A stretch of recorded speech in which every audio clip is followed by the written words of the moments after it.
Hey guys, you're listening to episode 65 of the Finish Line podcast, where we discuss the intersection of faith, generosity, and personal finance. Today we're talking to David Campaigne, financial advisor with Ronald Blue Trust.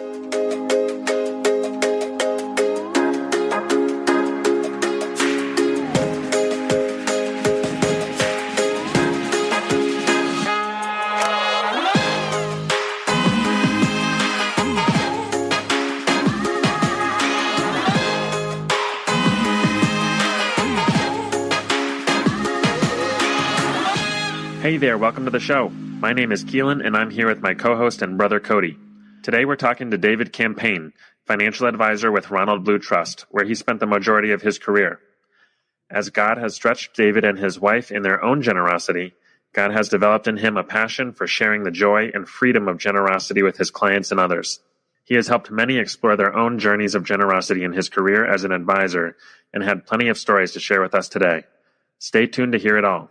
Before we get started, you know this podcast has grown almost exclusively by word of mouth. For those of you who have helped us get the message out there by sending a link to a friend or sharing on social media, we just want to say thanks. It really makes an impact. If you think this or any of our other conversations are thought-provoking or inspiring, take a second to share it with somebody who might need to hear it. We have been blown away at how God has used some of these stories to make a radical impact in the world of generosity and missions, and you very well might be a link in that chain. All right, let's get to the interview. All right, we're here with David Campaigne from Ronald Blue Trust. David, thanks so much for joining us tonight. Thank you, Keelan. It is an honor and pleasure to be with you. So why don't you kick us off just telling us a little bit about who you are and where you come from? Absolutely. There's a great quote I heard a couple of years ago in a book by Doug Holliday called Rethinking Success, and it came out of a conversation that Doug had with Peter Buffett, the son of legendary investor Warren Buffett. And here was the quote: "We are each born into someone else's story." And this quote has just stuck with me and resonated with me ever since I read that. So the story I was born into with my parents, Kurt and Betsy Campaigne, has definitely shaped me into the man I am today. And I have reflected a lot on this the last few years as I lost my mom to cancer back in September of 2011. She was 70 years old at the time, and I was in my mid-30s. And then my dad's health deteriorated a few years later, and he passed away in July of 2019 at the age of 77. So these two passages of Scripture have taken on an even deeper meaning for me as I'm in this halftime season of life right now in my late 40s. And the fact that my parents passed away much sooner than I anticipated. And you all may be familiar with these passages. It's Psalm 90, verses 10 and 12, and it says, "Our days may come to 70 years or 80 years if our strength endures. Teach us to number our days that we may gain a heart of wisdom." And losing my parents in their 70s, that verse takes on a much deeper meaning to me. And then Ephesians 5, 15 to 17, are some other favorites of mine that talks about be very careful then how you live, not as unwise, but as wise, making the most of every opportunity. And Keelan, I can tell you, I've lived with a carpe diem, seize the day mentality for many years of my life, with the goal of living my life with intentionality, with meaning and purpose, and not wanting to miss any opportunity or experience that God puts in front of me. But I can tell you that carpe diem mentality amped up a good bit more after losing my parents younger than I thought. So just a little background on my mom and dad, if that would be helpful. My mom was born and raised in Washington, D.C., went to American University for college. And then my dad was born and raised in Albany, New York. He went to college at the University of Vermont and got to Washington, D.C., to get his Master of Divinity degree at Wesley Theological Seminary. And that's how he met my mom in D.C. And my dad's first pastor appointment after coming out of seminary in 1970 was at Asbury United Methodist Church in Northwest Washington, D.C. And this is what was amazing to me in his story. He was the only white pastor at an all-black church. This is 1970, just 2 years before 1968, Dr. King's assassinated, all the riots in D.C. and elsewhere around cities in the country. And I would say that was almost as unheard of then as it is now. And only, a white pastor in an all black church. But I can tell you that definitely had a profound influence on me as my parents' friends. So many of them were of a different race, different color growing up. And that, my mom and dad, taught me, you look at people as people created in the image of God, not by their skin color. As Dr. King said in his I Have a Dream speech, not by the color of their skin, but by the content of their character. And I just want to share briefly this note that I got about a week after my dad passed away in July of 2019. And this is from an old friend of his. I had never met this gentleman. Just wanted to share a little piece of this because I just think it's amazing, the ripple effect that our lives can have in other people's lives. And he just said, David, I just want to let you know that your dad influenced my career and calling in an amazing way. Back in seminary in 1973 to 74, I did my student work at Asbury United Methodist Church on K Street in Washington, D.C. And at the time, your dad was the associate pastor under Frank Williams. He was one of the first cross-racial appointments in the conference. And he and I talked a lot about that since I was the first white student pastor they had received.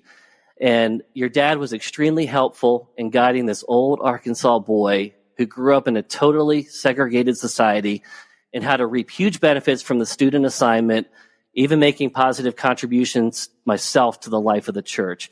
So when I graduated, I was stunned when the bishop assigned me to an all-black congregation in Martinsburg, West Virginia. While I was there with your dad at Asbury United Methodist Church, I think I learned more about how to be a good pastor than I did in all my years at seminary. I learned later that Kurt and Frank both had recommended me to the bishop for a cross-racial appointment, a rare occurrence in those days. I'm now retired, but I know that my career as a pastor was strongly enhanced by the influence of your dad. God's peace for you and your family. Well, David, thank you so much for sharing that. I think it's really helpful to understand where you're coming from to give context to where you are today. I'm really curious with that background, how did that influence what you decided to do with your life as you went out into the world? Yeah, thanks, Cody. So again, I grew up a pastor's kid or a preacher's kid. So once a pastor's kid, always a pastor's kid, or once a PK, always a PK. And honestly, I thought about following in my dad's footsteps as a pastor, watching him and, on student Sundays, I would be the one up there in the pulpit preaching when the youth did the services some of those times. But I would say that as I got more into high school and to college, my life story took a different route. I became very interested in business and finance. My mom's brother, so my uncle, was a stockbroker, and I visited him at his office in Washington, D.C., and got to see a little bit of how he interacted with, his clients. And I thought, this is a neat thing. So let me explore this a little bit more. So what my transition to looking to go more into business happened, I would say, in late high school and then certainly into my college years. I went to Towson University in the Baltimore area, and I got my bachelor's degree in political science and economics. At first, I thought I was going to be an attorney and go into politics and change the world, but I did an internship in politics, and the Lord revealed to me that wasn't where he wanted me. We do need godly people in politics, but that just wasn't the path I wanted to keep going on. So my senior year of college, I did an internship at a brokerage firm called Legg Mason in Baltimore. And that led to, after graduation, being given an opportunity to join a senior brokers team at Legg Mason for about 2 years as kind of an apprentice, learn the ropes, get my Series 6, Series 7 licenses, some of the financial services licenses. So I did that for 2 years and then had the opportunity to start building my own book of business, which I did for about a year. And then here's where God intersected my path again. I met a man named Jim Wise, who I know you all have had on your podcast, about 3 years after college, and I was 3 years at Legg Mason. And I heard Jim speak at a Christian Businessman Committee, CBMC outreach luncheon. And he shared part of his life story about chasing the so-called American dream of financial success in the brokerage industry, and only to find it was not all it was cracked up to be when he had, quote unquote, arrived financially. Jim found it lacked the meaning, purpose, and fulfillment that he thought the financial success would provide. And I think as he shared it in the podcast with you, that was when he and his wife, Lori, came to a faith in God and Jesus as adults in their mid-30s at that time. And then soon after that, Jim left Wall Street to become an advisor at Ronald Blue Trust. So Jim's testimony and story, I'm hearing this in my early to mid-20s, really resonated with me because I could have kept going on that track at the brokerage firm and maybe been where Jim was when I got, 10, 15 years into that at Lake Mason. And so I reached out to Jim after that event that he spoke at just to see if he'd be willing to be kind of a mentor for me and a friend in the business world, share his, wisdom and experience that he had already gained.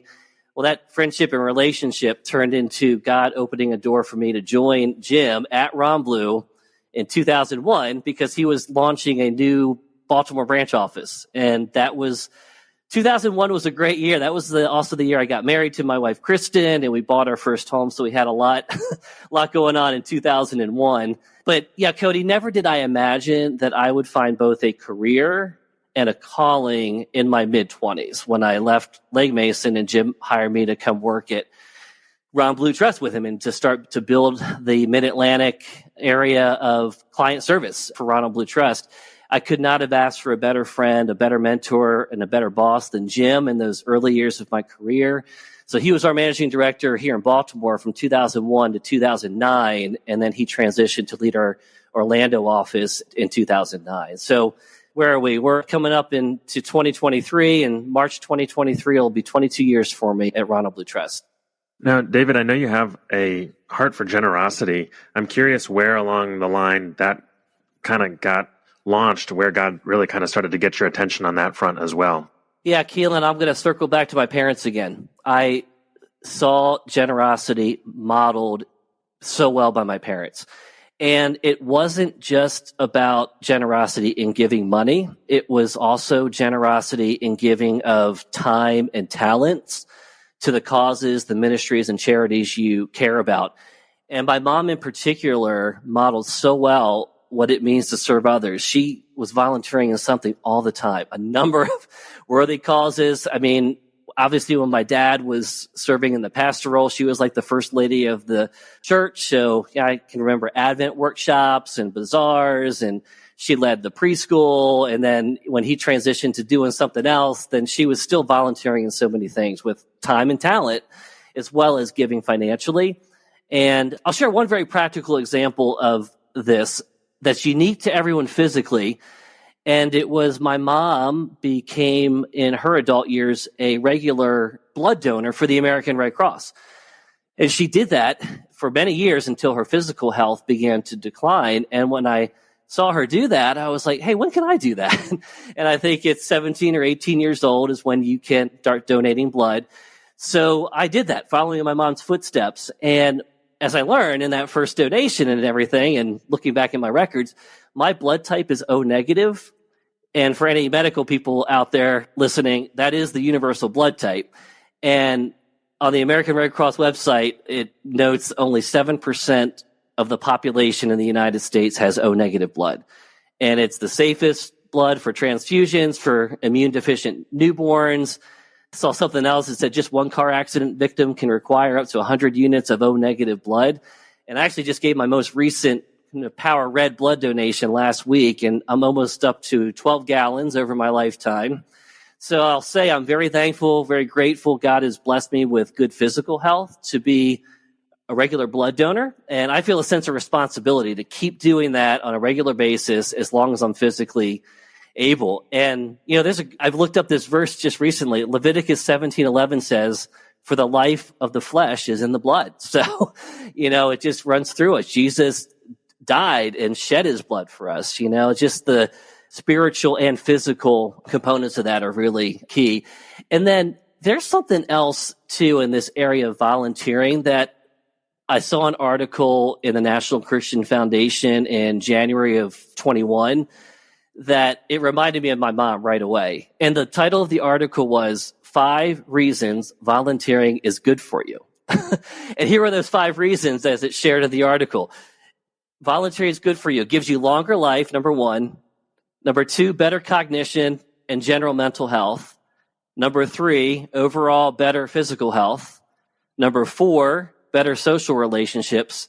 And number 5, life satisfaction. And it noted that the older you get and the more volunteering you do, that's going to help all those 5 areas. And I would say one other thing here too, that you all may have seen this. I've seen those studies and surveys out there that ask 85 plus year old people what they would have done differently if they had their life to live over again. And these were common answers that came from those studies.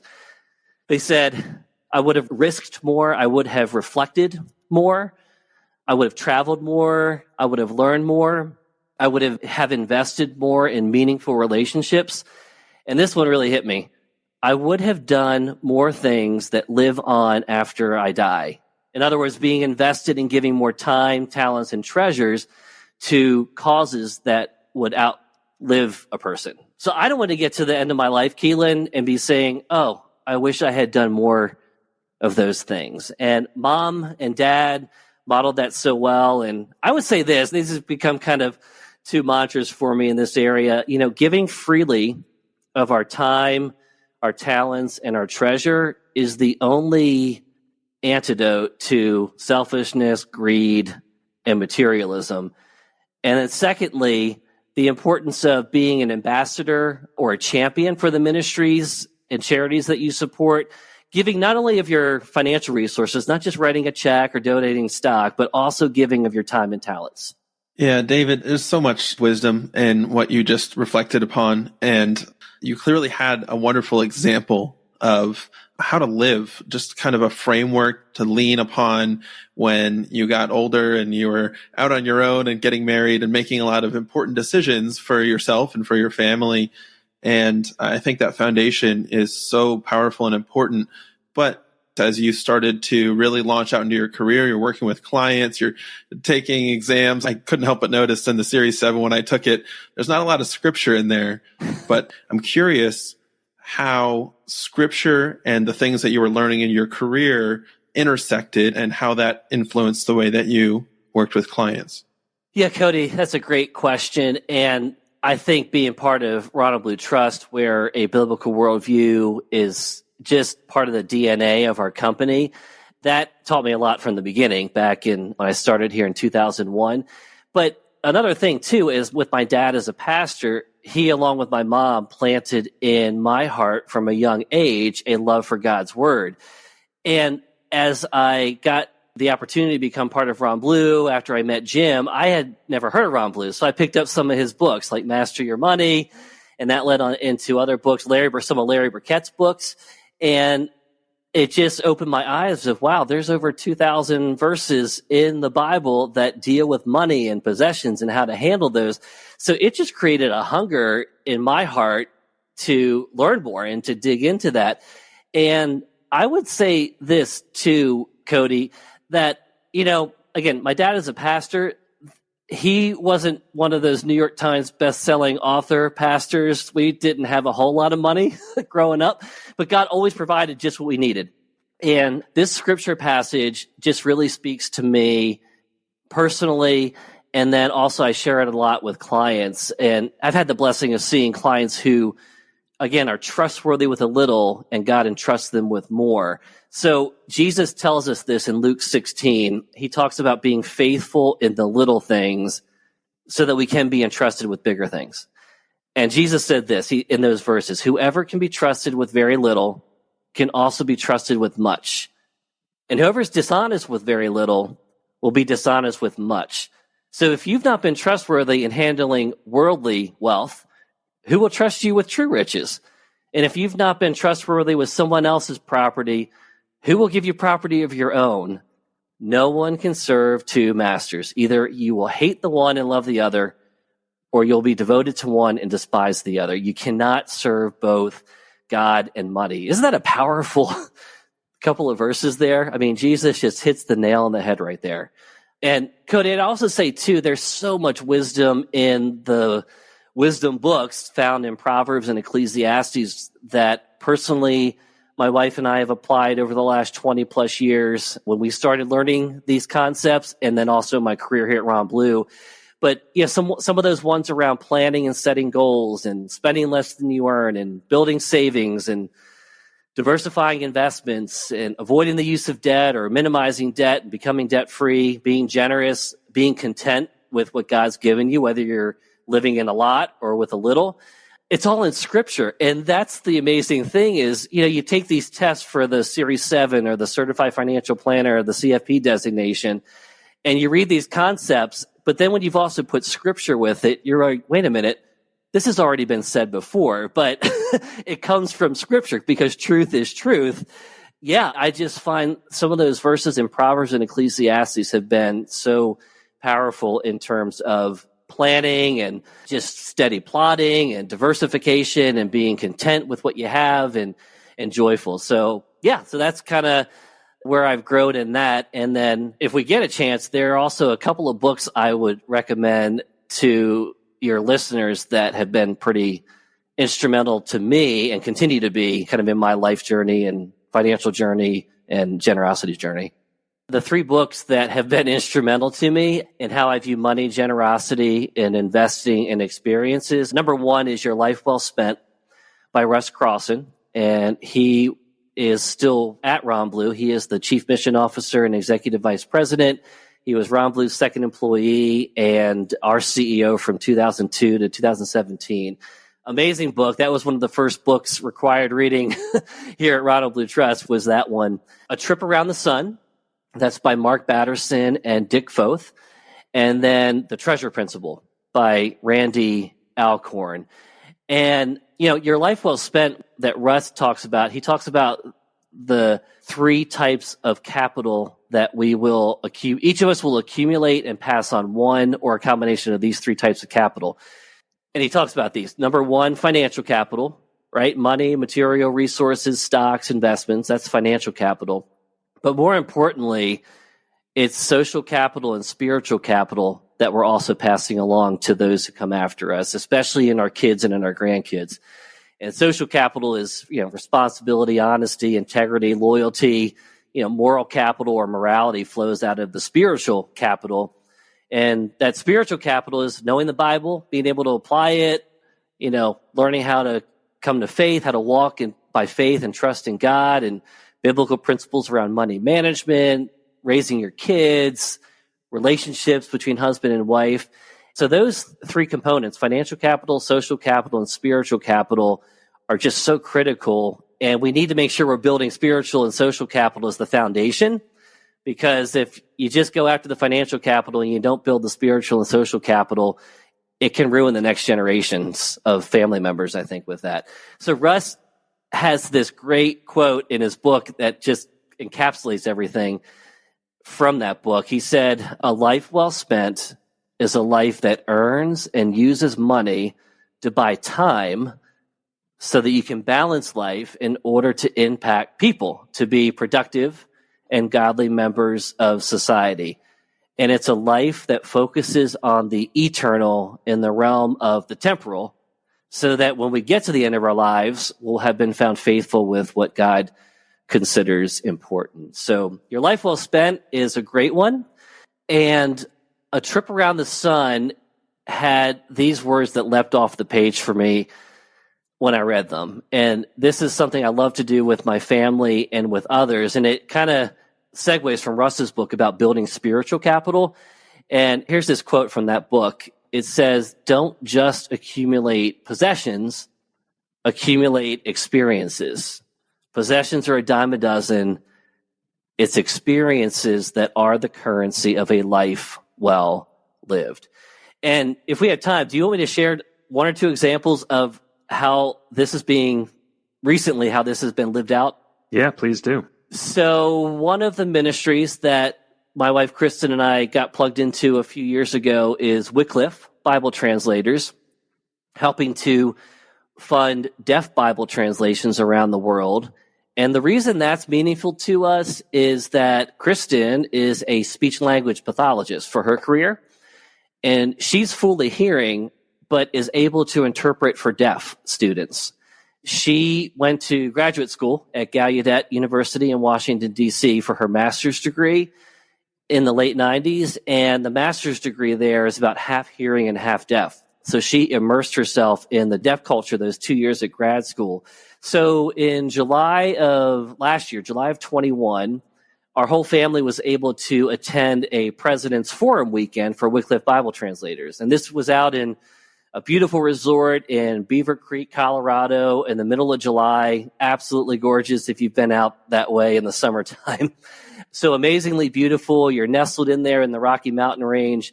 But we got so much spiritual refreshment and encouragement learning about not only the work that was happening in the deaf Bible translations going on, but so many other Bible translation work going on around the world.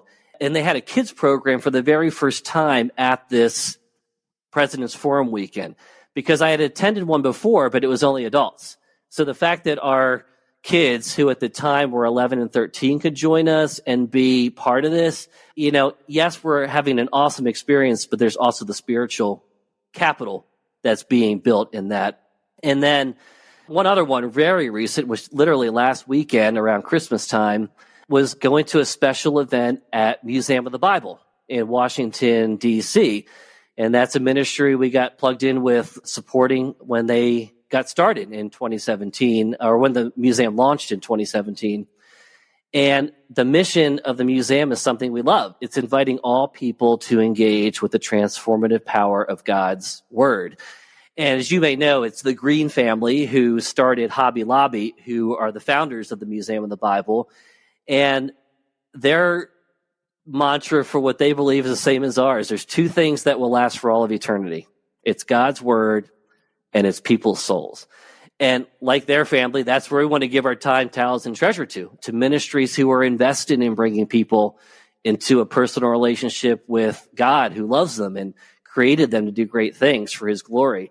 So it's just fun for us to be able to take our kids on day trips from our home in Baltimore to Washington, D.C. to visit the museums and the memorials, because going back to my parents again, that's something my mom did all the time with us because she was born and raised in D.C. She loved giving tours. She could have been an official tour guide in Washington, D.C. So it's been so fun for me. I feel like I can feel my mom's spirit in me when I'm taking our kids to, and others and other friends and family, to visit the sites of D.C., the museums, the memorials, and it's really so much fun with the Museum of the Bible there now. So when we went to this partner celebration weekend just before Christmas, it was great. Got to see the Library of Congress. We had never been inside that building, actually, and the Museum of the Bible folks set that up for us. And then we were able to go to a very spirit-filled Christmas concert the Saturday night before Christmas to hear Keith and Kristin Getty sing. So it was kind of an Irish Christmas theme with that. So those would be two examples right there of amazing experiences, going to a different place that's not in your home city or hometown, but also getting spiritual capital built into our lives with that. Yeah, there's a lot to that. And it's really easy, especially as people are kind of thinking about end-of-life planning or legacy planning. The conversation is almost exclusively financial the vast majority of the time. And everything that you're saying is absolutely true, though.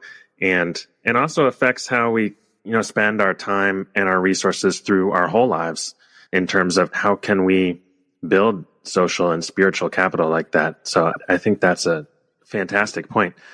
I just want to point out two references for anybody who's hoping to look back.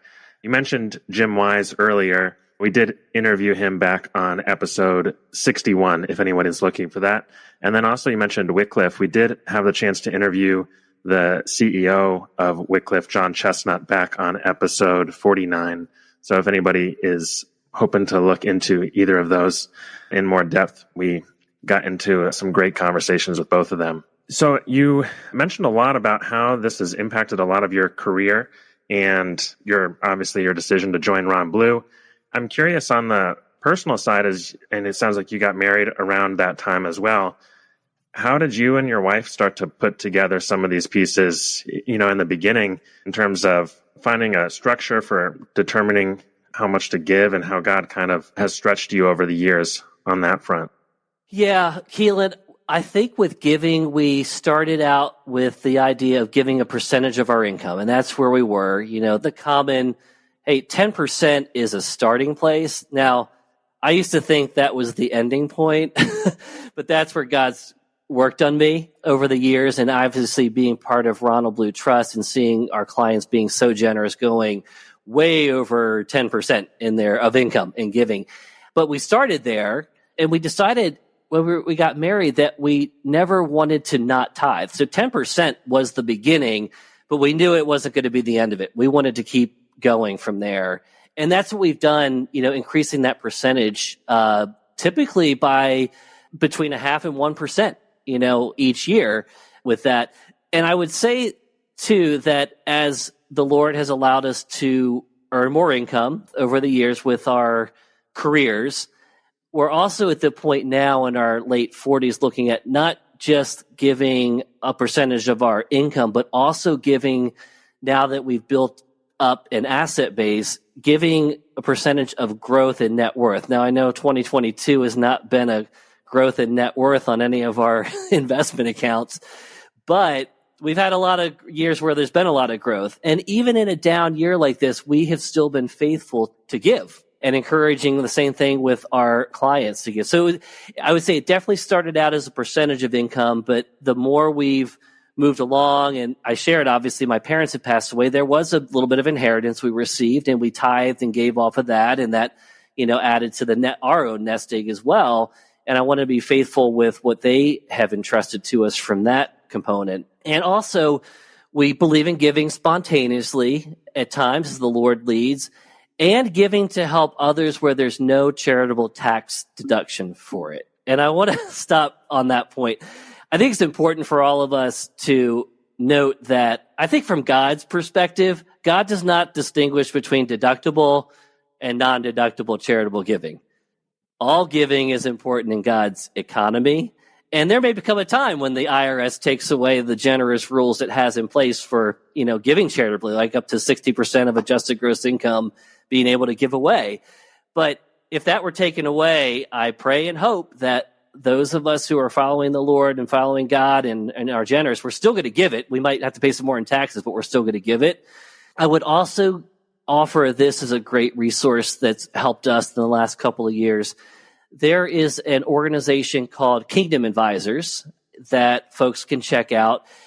And Kingdom Advisors is actually an organization that our founder, Ron Blue, started back in 2003 when he handed the CEO baton off to Russ Crossan.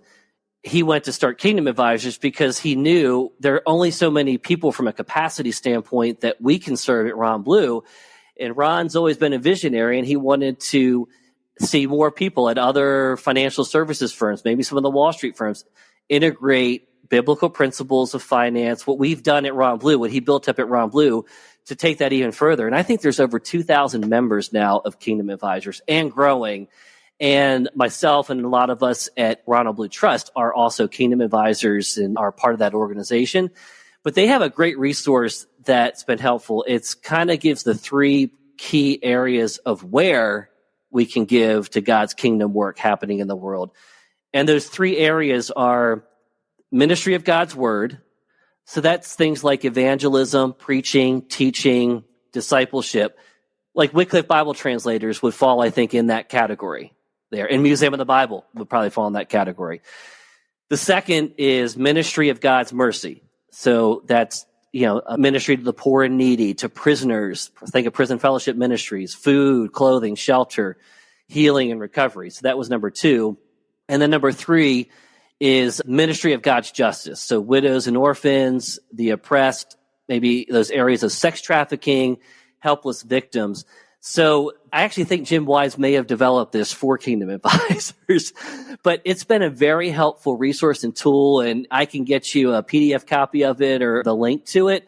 But that's really helped us in determining, okay, Lord, you've given us this money. Now, where do we actually give it?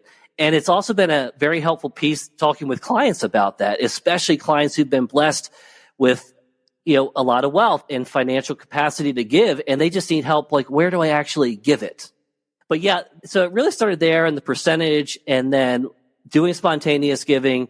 And then we may get into this, or we can do this now, but the concept of the finish line, do you want to get into that? Because that's been in the last year and a half since I met these two guys who wrote a great book called God and Money, John Cortines and Greg Baumer. That's just catalyzed things for us. And I mean, I've been talking about that for 21, 22 years at Ronald Blue Trust, but the way they wrote it in their book, it really catalyzed some things for us. Yeah, David, I know the last time we talked, you mentioned this as well, and I'd love for you just to share a little bit more about how that concept became more of a consideration for you personally, and then also how you've been able to kind of identify opportunities to share more about finish lines with clients. Yeah, Cody, Ron Blue has a great quote. If you don't set a financial finish line, you'll never quit. Because there's always more, right? I think John D. Rockefeller was asked that question, well, how much is enough? Just a little bit more. So until a finish line's set, you'll never quit. And you have to figure out what that is and quantify that. So when my wife and I heard John and Greg share at the Wycliffe Bible Translators President's Forum Weekend in Beaver Creek, Colorado, it was last July. It was July of 21. We each received a copy of their book, and I read it on the plane ride home. And they give some very practical steps in their book of how do you go about doing this with some numbers. And they talk about, setting your spending finish line first. So, maybe that's $150,000 a year for somebody. Maybe that's $200,000 a year or $250,000 a year. And they share a story in that book about a very successful entrepreneur and business owner, a guy named Alan Barnhart, who pretty much set a spending finish line of around that $150,000 to $250,000 a year. He could have lived off of, millions, I think, in a year, but he set a finish line and essentially gave his company away so that all profits would go into kingdom work. And you all may have interviewed some other folks like this. Jeff Rutt, the founder of Keystone Custom Homes and Hope International, has recently done something like that. That's pretty amazing. So I think setting the spending finish line. And so my wife and I have looked at that. Of like, okay, here's where we are now. And as we've paid off our mortgage on our house. And so that frees up a lot of cash flow for saving and for giving. The closer we get to retirement years, quote unquote retirement years, like our late 60s, let's say, that's where we're going to keep, I think, refining what that looks like of like, hey, what is that spending finish line? And then the other thing these guys talk about, John and Greg in the book, is then setting a wealth accumulation finish line. Now, they mentioned in their book of, for them, it's looking at, okay, if the Lord allows us to acquire, say, between 4 million and above, or say 4 million to 10 million. Well, any excess over whatever that wealth accumulation finish line is, I know they want to give away to kingdom causes during their lifetime. And my wife and I feel the same way. Let's just say our wealth accumulation finish line, let's say it's 5 million. And what if God gives us 8 million or 9 million or 10 million by the time we're in our late 60s or early 70s and we're retiring? I want to make sure that when we get to that finish line, even if we're still working, that we're giving it away so that it's not compounding more in the investments and the savings. Another Ron Blue quote, he said, do your giving while you're living so you're knowing where it's going. And again, back to my parents, if I don't want to wait till some future point that, okay, I have this much money and now we can give even more, it's kind of beware of the if or when I get to this, then I'll do it. It goes back to that passage in Luke 16 where it's like, no, you're faithful along the way, right? So the other thing they mentioned in the book is said, consider accumulating no more than 33 times your spending finish line. So I'm a financial planner. Okay, what's the math with that? All right, here you go. If 33 times your spending finish line helps you determine your wealth accumulation finish line. So if your spending finish line is $150,000 a year, well, if you take $150,000 times 33, it equals $4.95 million. If you want $200,000 a year as your spending finish line, take $200,000 a year times 33, that means $6.6 million. And then if you want $250,000 a year times 33, that's $8.25 million. And as they note in the book, kind of where does the 33 times your spending finish line number come up? Well, it's roughly 33 times one spending finish line is you could roughly generate the finish line in investment earnings each year. Like if you're earning 3 to 3.5% off of your nest egg of a couple of million. So that was really, I don't know, it was really eye-opening. They just put it in a very simple way. So I actually have made a one-page summary with those statistics there to hand to clients and to keep in front of us personally. And they also talk in their book about a 3S framework. There's folks who lean to being a spender, folks who lean to being a saver, and folks leaning to being a servant. And I think as followers of Jesus, we want to be a servant. But they talk about that. I think Greg's personality was the spender and John's was the saver. My wife was probably more the spender and I was more the saver. And we've come more to meet, kind of the middle there. But, they talk about that. Rather than just examining the percent of income spent, saved, or given, it's better to ask the question, hey, where would I focus my thoughts and efforts if my income began dramatically increasing over time? So, the spender is, hey, that's someone who pursues the greatest possible present consumption. And that's a lot of people in the Western world, even if mindful of a need to save some. The saver mentality is, okay, let's limit consumption to some extent so we can focus instead on increased wealth building and wealth accumulation. But the servant, and this is where my wife and I want to be, and I know John and Greg want to be, a servant is possessing the rarest mindset of all, that orients life around both limiting consumption to a point and limiting wealth building to a point. So the focus can be on giving the most money during their lifetime along the way that is possible towards blessing other people. Yeah, so much in what you just said there. And I think both Cody and I have read God and Money as well.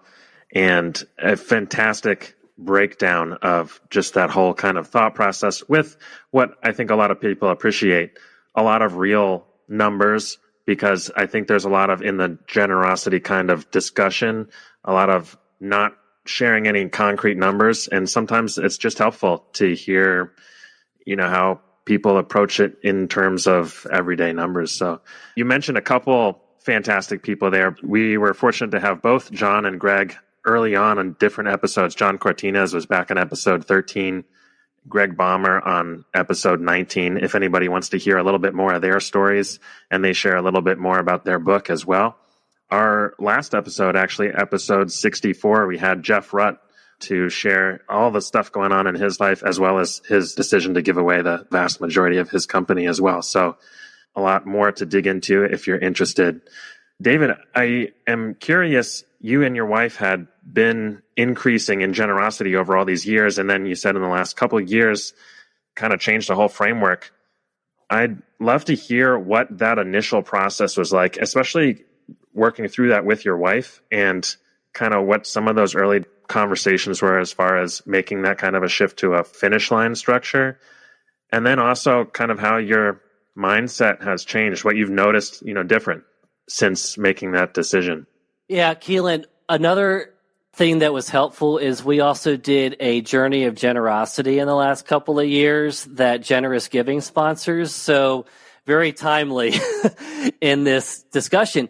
And that weekend away, or kind of the 24-hour retreat that we did away, kind of, Cody, you and I were talking about this beforehand. There's a great book by Mark Batterson called The Circle Maker, and he mentions this in some other books, but kind of you get a change of place and a change of pace will give you a change of perspective.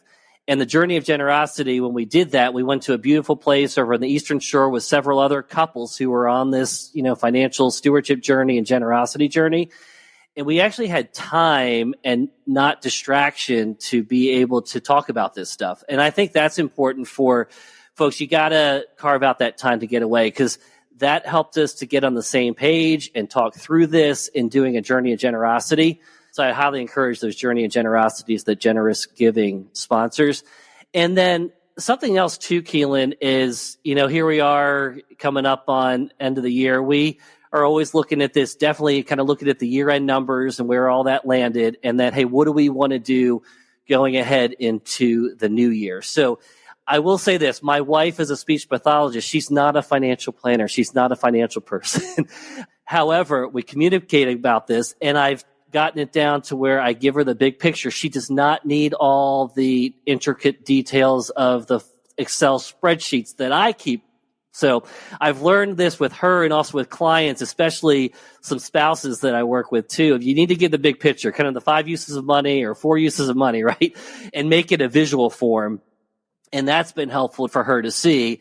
And also to, look at the ministries that we've been able to support. And, we get the things in the mail or on email. And that's something that we'll talk about often too is, wow, our generosity is helping to do this or do that. And it just kind of spurs more generosity, if you know what I mean.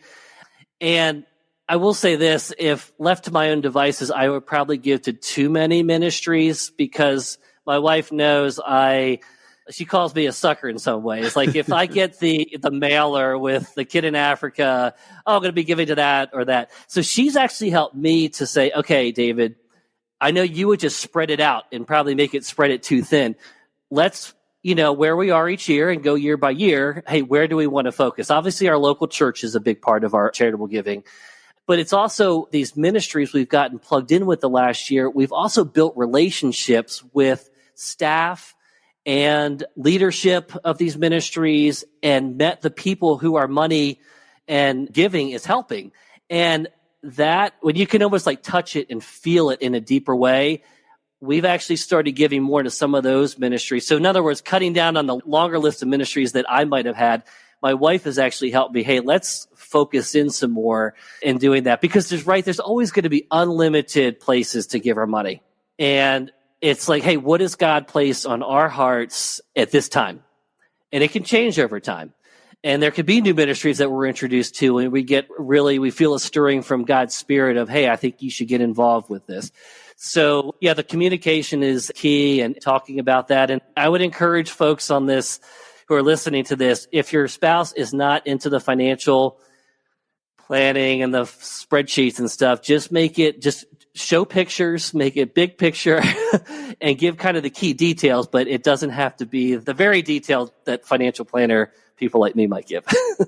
Yeah, I think just from listening to you talk during this interview, it's very evident that financial generosity has been a doorway into becoming involved in something that God is doing. And you use the term ambassador for the ministries that you're supporting. I think that is such an appropriate role that you embody when you start to become generous toward a cause that is aligned with God's heart for people. So I really love the way that you framed that and expanded generosity from a conversation around what should I do with the money that God's given me. It's so much broader than that and so much more beautiful than, I wrote a check and it made me feel good today. I think that's often the beginning of what generosity looks like in our lives. I'm really curious, David, how does this conversation around finish lines and kind of answering that question, how much is enough,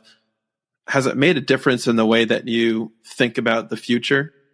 Cody, it absolutely has. And I'll say this too, for Kristin and I, as well as the clients that I'm working with, and when I start to introduce this concept of finish lines, especially if it's a new client or if it's a client who's never even heard of the concept before of, setting finish lines, I've just found personally and in my own career, it is very important to meet people right where they are in their life journey, the spiritual journey they're on, the generosity journey they're on.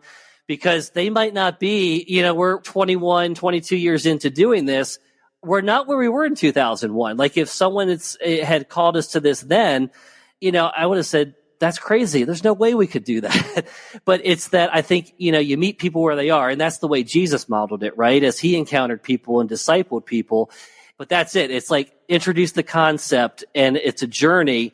And I think the Apostle Paul talks about this so well in 1 Corinthians 3, where it's, I planted and Apollos watered the seeds, but God's the one who makes things grow. And it comes through conversations. It comes through, I think, sharing encouraging articles or reading encouraging articles and books on generosity, like God and Money, sharing podcasts like the ones you all are doing on generosity and this finish line concept. Because I'm just thinking of one of my clients I started working with in 2012. At that point, he had worked for the company for about 32 years, risen through the ranks, and the last 6 years of his career, he was the president and CEO of the company, just being blessed with making a lot of income and the stock options kind of thing. And I started introducing this along the way. It wasn't, hey, you need to do all this right away. It was kind of plant a seed, water a seed with articles, with books, and hey, what I'm learning in my own generosity journey with this and talking about with other clients. So I think that's the important piece. We just need to meet people where they are and not expect them to be, hey, further down the line, because we're all on a journey, if that makes sense. There would be one other thing, the importance of having someone who can help keep you accountable in the finish line concept, setting your finish line. And then, hey, well, once you actually get there, do you have someone saying, okay, David and Kristin, you've told me this was your finish line for wealth accumulation. Is that still the case? Because we're still in the journey of getting there to the wealth accumulation finish line. I mean, where we are now, we haven't arrived at what we've set yet, but we're on that journey.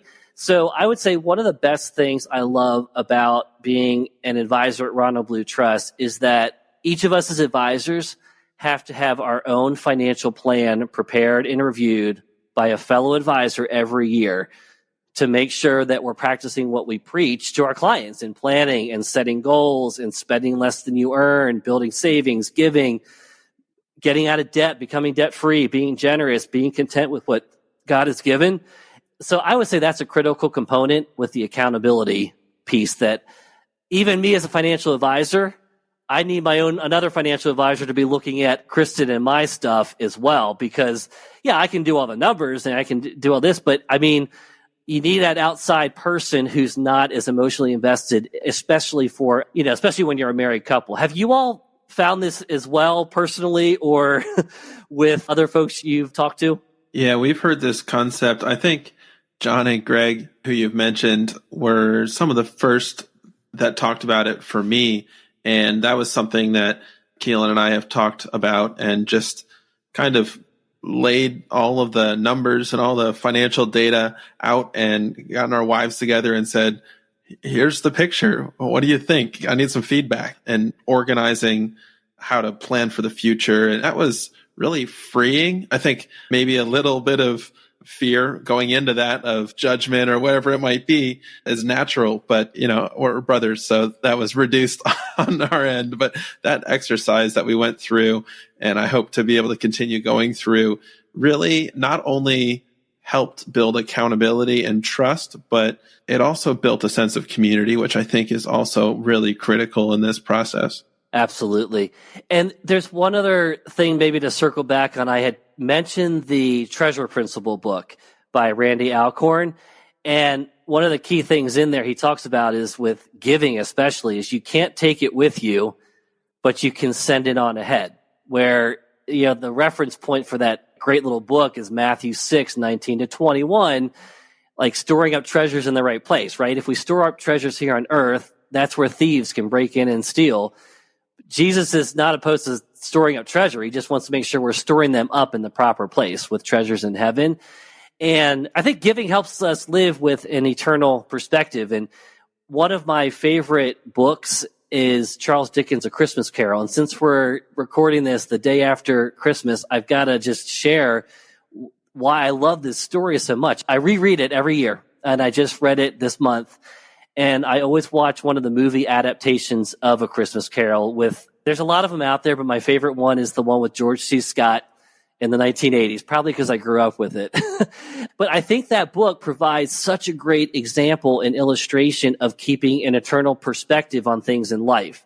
Generosity obviously being an important component of that. But as so many people know, right, A Christmas Carol begins with Ebenezer Scrooge being wealthy, but also miserable. Like he's mean-spirited, he's cold-hearted, he's greedy. But after encounters with the ghost of his former business partner, Jacob Marley, and then being haunted by the ghost of Christmas past, Christmas present, and Christmas yet to come, Ebenezer Scrooge is given a second chance at life. And it's just amazing to see that transformation, right? When you read it or when you watch the film version of it. And so what was the source of that transformation? I think it was gaining an eternal perspective. So Scrooge had, a supernatural intervention, and he was allowed to see his past, his present, and his still changeable future through the eyes of eternity. And I think that's the same insight we should always be asking God for in our own lives. And I'd also say there too is that it's never too late to be who you might have been, that God does not waste anything, and you're never too old to start giving generously. Yeah, that's so true. And I think that concept of doing everything in light of eternity is the most helpful guiding principle for all of the smaller decisions that factor into generosity, because it's really easy to get caught into the micro decisions and the numbers and all the nuances, but bringing it back up to how does this affect eternity, which, we're living in 1 minute of the clock of eternity, so I agree completely. So as you look on ahead to the next 5 or 10 years, what are you excited about, and how is God continuing to move and stretch you today? Yeah, Keelan, that's a great question. Yeah, with our kids now at 12 and a half and 14 and a half, we know we only have a couple more years with them both under our roof. So that I mentioned earlier about the concept of using some of our funds to invest in experiences and trips and things like that, and opportunities to build spiritual capital. We're going to be really amping that up even more, I think, with only a couple more years left. And not that we can't do that once they get into their, through college and into their 20s and early adulthood. But we all know it, right? We grow up, and then the Lord may bring us a spouse, and then we get married and start our own family. So I know that all that's going to be changing in the time ahead. So we'll still want to do those special things with them, but I'm looking forward to that. We've already done a good chunk of that, and my prayer is that, the foundations we've been laying, they're in the teenage years, that they'll remember this. They are still teenagers, and the pool of culture is pretty strong, but they'll remember these things we've been building into them on the spiritual capital, as well as the fun stuff that we're doing in these experiences. So I'm looking forward to more of that also with just my wife and I, as they move on into college years, just, more travel, and also the opportunities to do more of going where we're giving to with ministries. Like, we haven't had as much opportunity with the kids being younger to, Hope International is another ministry that we love to support, and really gotten plugged in with them, of doing one of their Experience Hope trips over in Africa or in South America, some of these places that they're serving, and where our giving is helping these folks to learn about the Bible and have a safe place to save and do microfinance loans and start businesses and things like that. To also do, a vision trip, more mission trips, because that's what we haven't had as much opportunity, just because of the season of life and where the kids were. So I think that's, Keelan, is we're looking forward to that component amping up certainly in the next 5 to 10 years. And it's funny you mentioned that, because, at 47, my wife's 48.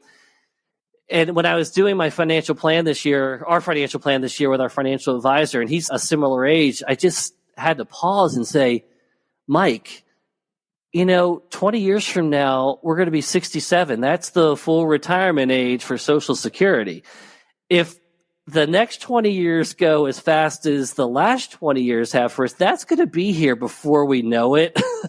And because I think when you're younger, right, you're in your 20s and 30s. I mean, your 60s seems so far off. But now that we're in our late 40s, and as obviously a lot of the people I counsel are older than me, are in that phase and older, but the closer you get to it, it really starts to amp up that, okay, make sure we're living life to the fullest for God's glory, that intentionality, that meaning, that purpose, because none of us are guaranteed tomorrow, right? Another book by Mark Batterson called Win the Day.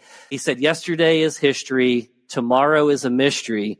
We each have 24 hours in a day. And part of that's also sleeping. So it's like, win the day. You take a day at a time, and we need to plan for the future, but, also just enjoy each day that we're given.